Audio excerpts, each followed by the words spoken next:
वैसे तो सभी प्रिय है, सब बार प्रिय हैं, पर 2 बारों में हनुमान जी की सेवा पूजा अधिक होती है।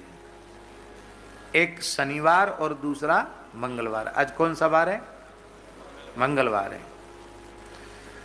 तो शनि और मंगलवार के दिन भगवान हनुमान जी को इसलिए विशेष रूप में पूजित किया जाता कि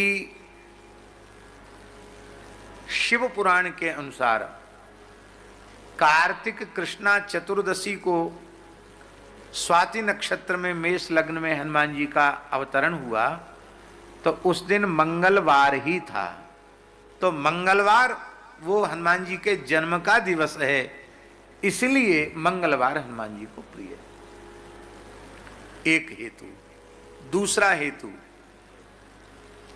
पूज्य बक्सर वाले महाराज जी ने लिखा है, देख सिंदूर बिंदु सिय भाल, किए नज तन सिंदूर से लाल, निरखी हसी रघुबर भय निहाल, आपकी जय हो जय हो जय हो। अंजनी पुत्र पवन सुत वीर, आपकी जय हो जय हो जय हो। बाबा किशोरी जी एक दिन श्रृंगार कर रही थी, तो भोले भाले हनुमान जी इतने बड़े विद्वान हैं, ज्ञानिनाम अग्रगण्यम बुद्धिमताम वरिष्ठम, और भोले भी बहुत हैं।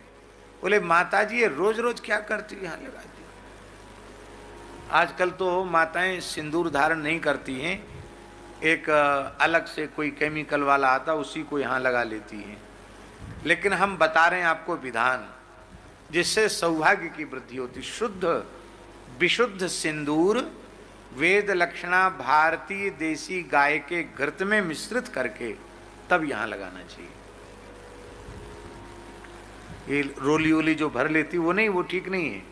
सिंदूर, विशुद्ध सिंदूर, बिलोना वाले गाय के घी में उसको मथ करके तब यहाँ लगाना चाहिए। ये विधान है, ये रोली ओली रंगने का विधान नहीं है।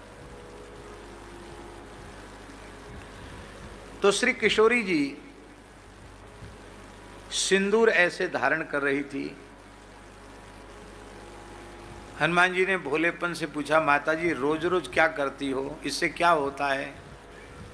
पहले किशोरी जी ने कहा, बेटा हनुमान ये सौभाग्यवती माताओं का चिन्ह है। अरे इससे क्या होता है? तो बोले इससे श्री तुम्हारे जो प्रभु है ना श्री रघुनाथ जी, उनके सुख सौभाग्य की वृद्धि होती है, अब वो प्रसन्न होते हैं। बस हनुमान जी तो बहुत प्रसन्न हो गए।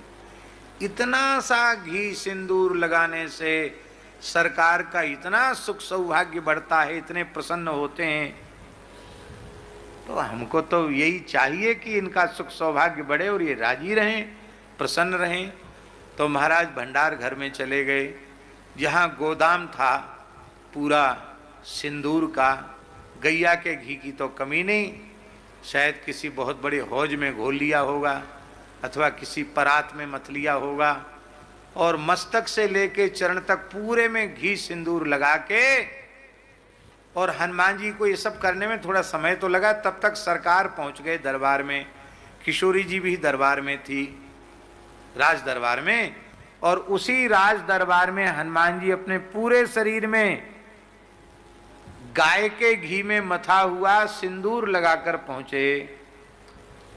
ये देख करके श्री सीताराम जी इतने प्रसन्न हुए, खिलखिलाकर हंसे, और पूरी सभा हंसी। वो तो इस विचित्र लीला को देखकर हंस रहे थे, लेकिन हनुमान जी ने यही समझा कि इतने अधिक प्रसन्न तो मैंने अपने स्वामी को कभी नहीं देखा।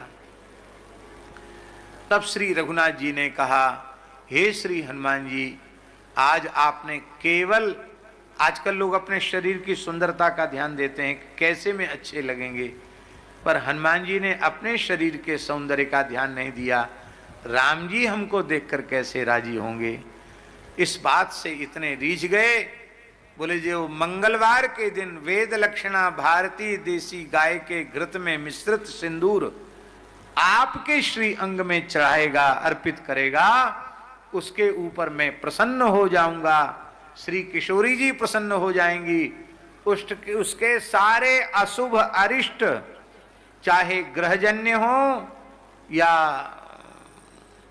और किसी कारण से जन्य कष्ट हो, वो सारे कष्ट उसके समाप्त हो जाएंगे। जो मंगलवार को पर वेद लक्षणा भारती देसी गाय के घी में मथ के चढ़ाना।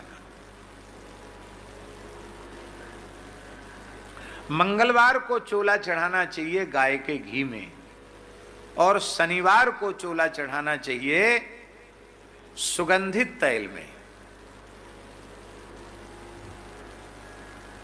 शनिवार को सुगंधित तैल में चोला, प्रायः चमेली के तेल में, पुराने समय में लोग चमेली के तेल में ही हनुमान जी को सिंदूर चढ़ाते थे। शुद्ध तिल मंगा करके और चमेली का तेल जैसे प्राचीन पद्धति से बनाया जाता है, उस पद्धति से बना करके तब अर्पित करना चाहिए। शुद्ध इतर आदि में भी सिंदूर मथ करके हनुमान जी को चढ़ाया जा सकता है। बोलो श्री हनुमान जी महाराज की। तो उस दिन जब हनुमान जी पूरे शरीर में सिंदूर लगा के आए थे ना, घी सिंदूर, उस दिन मंगलवार था, इसलिए मंगलवार को यह प्रसिद्धि हो गई। और एक कथा शनिवार की भी आती है। ये शनिवार हनुमान जी को शनि ने दे दिया, अपना बार हनुमान जी ने शनि को दे दिया। एक दिन श्री शनिदेव, सूर्य पुत्र शनिदेव, वो श्री हनुमान जी के पास आए। हनुमान जी ने कहा, कहो महात्मन कैसे आए? बोले हम आपके गुरु पुत्र हैं, आपके गुरु सूर्य नारायण हैं, उनके हम पुत्र हैं। कहिए क्यों आए हैं? बोले हमको जानते पहचानते हैं आप?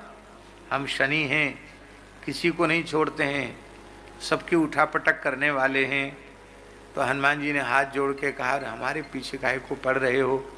हमारे राम जी की सेवा छूट जाएगी, आप हमारे पीछे न पड़ें तो अच्छा। अरे बोले नहीं नहीं, हम तो किसी के भी राशि पर नक्षत्र पर आते हैं तो कम से कम 7.5 साल तो 7.5 दशा तो आती ही है, वो आपके ऊपर अब 7.5 हमारी आने वाली है।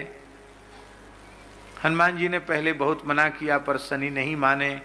बोले सबसे पहले आप कहाँ आएंगे? बोले सबसे पहले हम आपके माथे पर आएंगे। सबसे पहले शनि का प्रभाव मस्तिष्क में आता है। क्यों जय जी, आप जानते होंगे? नहीं जानते? तो हनुमान जी ने कहा कि ठीक है, तुम मत्थे में ही आ जाओ। कहते अब पेट पर शनि आ गया, ज्योतिषी लोग बताते हैं अब पैर पर शनि आ गया, और पैर पर आ गया फिर उतर जाता है, पूरे शरीर पर उसका प्रभाव होता है।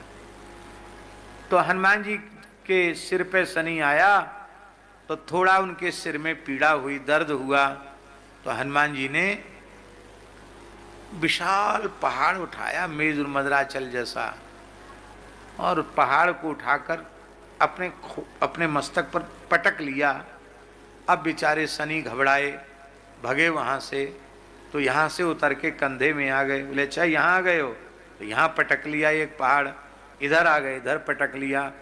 थोड़ी देर में बड़े बड़े पहाड़ अपने शरीर पर पटक पटक करके, वे तो वज्रांग है, उनका क्या बिगड़ने वाला है। शनि पैर पर तुरंत आ गए। जो कहते थे ना हम 7.5 साल तक रहेंगे, वो बेचारे 7.5 मिनट भी हनुमान जी के शरीर में नहीं रह पाए। वो उसके भीतर में ही पैर से निकल के बाहर आए। तो जाते हुए शनि को हनुमान जी ने पकड़े। कहाँ जा रहे हो? ऐसे नहीं जा सकते हो, अब कुछ न कुछ हमको दे के जाओ। बोलो भक्त वत्सल भगवान की जय। शनि ने कहा हम अपना दिन तुमको दे रहे हैं। शनिवार के दिन जो सुगंधित तैल में तुम्हें सिंदूर चढ़ाएगा, हमारी पीड़ा उसे नहीं होगी। ये मंगलवार, शनिवार, ये हनुमान जी के दिन है। तो बोलो श्री हनुमान जी महाराज की जय।